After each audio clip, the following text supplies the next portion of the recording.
Hello everyone, and welcome back to another episode of Dinosaur Island. Here we see Katie. The concavenator, walking through the plains. She is still very hungry, and her feet are sore from the great walk on the Great Stone Desert. By the way, if you didn't know, the Great Stone Desert stretches out all the way from the north side of the island to the south, which we are currently on, the south.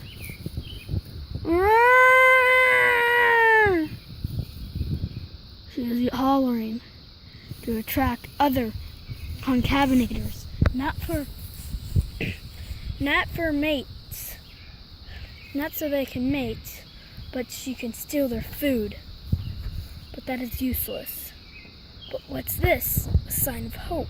Here we see a lonesome Triceratops feeding on some grass.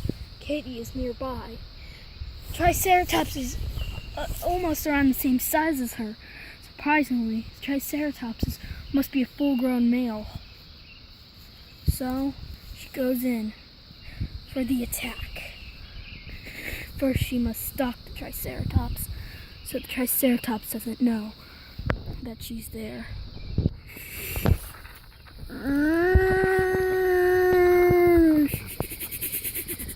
She slowly moves closer to the prey, but getting deeper into the grass as she moves along.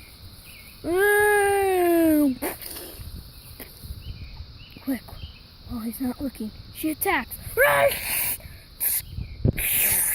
She bites down hard, and the Triceratops immediately starts to bleed. The Triceratops can't do anything about it. He bleeds everywhere. Katie starts feasting on the Triceratops, alive. But then, all of a sudden, she goes for the killing move. She bit right into the jugular. The Triceratops is now dead. Katie has killed something almost the same size as her. She must now feast. Once Katie is done with the Triceratops, she goes out back onto the move. She is no longer hungry. She now has lots of energy to travel. She might just travel to the north side of the island. It's a long journey, and I doubt she's going to do it, but she could if she wanted to, with quick little snacks of small dinosaur along the way. Katie leaves the area, so she doesn't have to engage in combat because of the scent of Triceratops blood. Here we see Danny the T-Rex, alone. He's probably trying to kill something, because again he had to split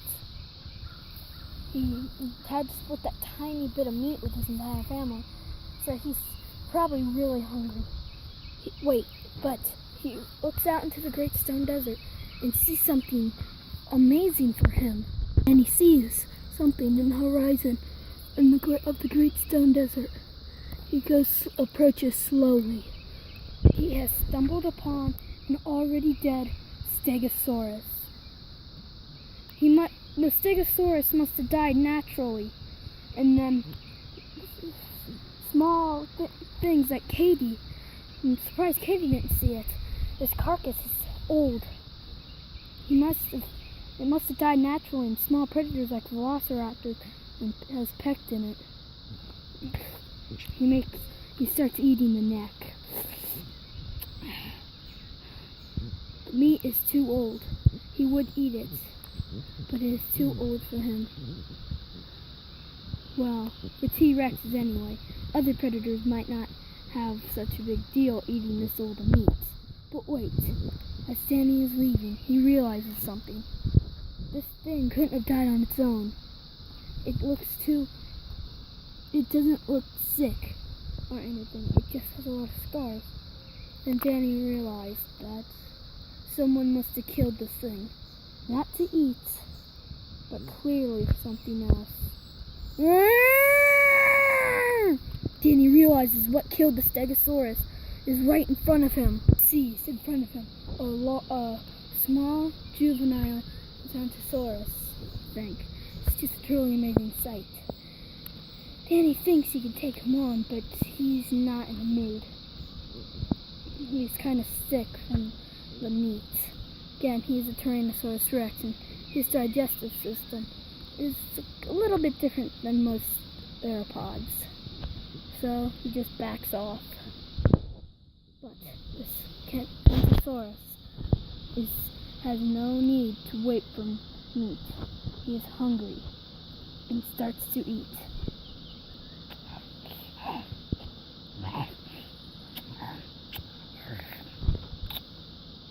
He has no problem eating old meat if he has to. Neither does Danny, but he prefers not to. Centrosaurus decides to go get a drink. And we shall follow the Centrosaurus, because it's truly amazing. Centrosaurus, I think, walks up and drinks from the river that we showed you last time.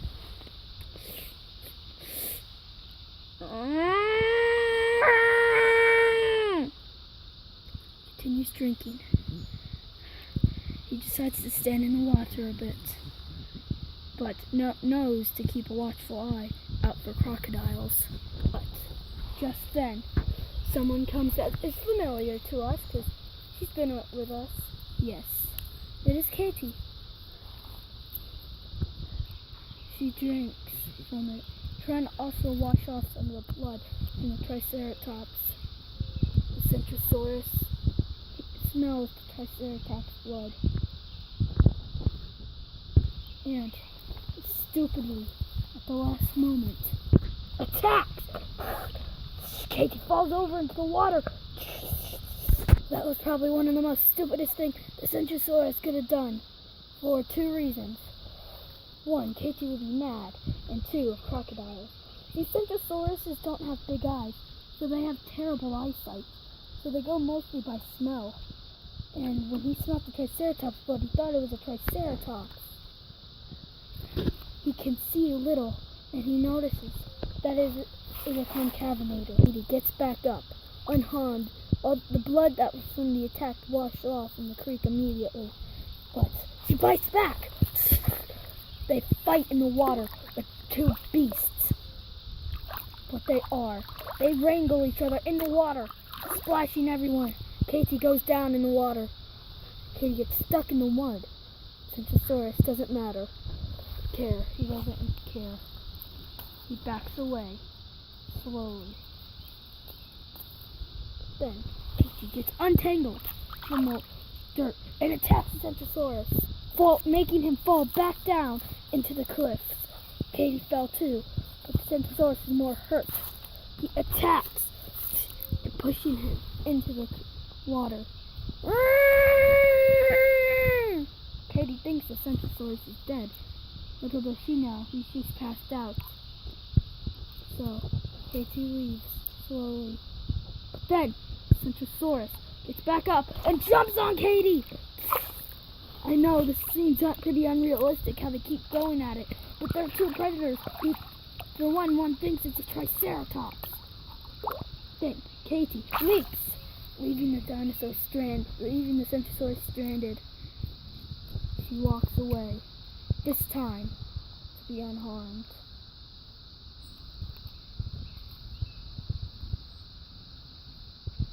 The Centrosaurus does get back up, but after Katie has left. He doesn't know that Katie is gone, so he looks around slowly.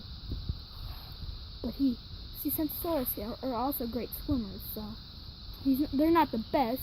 That would be a Spinosaurus, but ever since the Great Drought, it's believed that Spinosaurus went extinct, but we know that they haven't.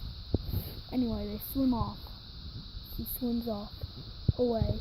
The fish stay there, confused in what just happened. The fish lay there, confused of what just happened on this great day of Dinosaur Island. Well, everyone, that has been today's episode of Dinosaur Island. See you all next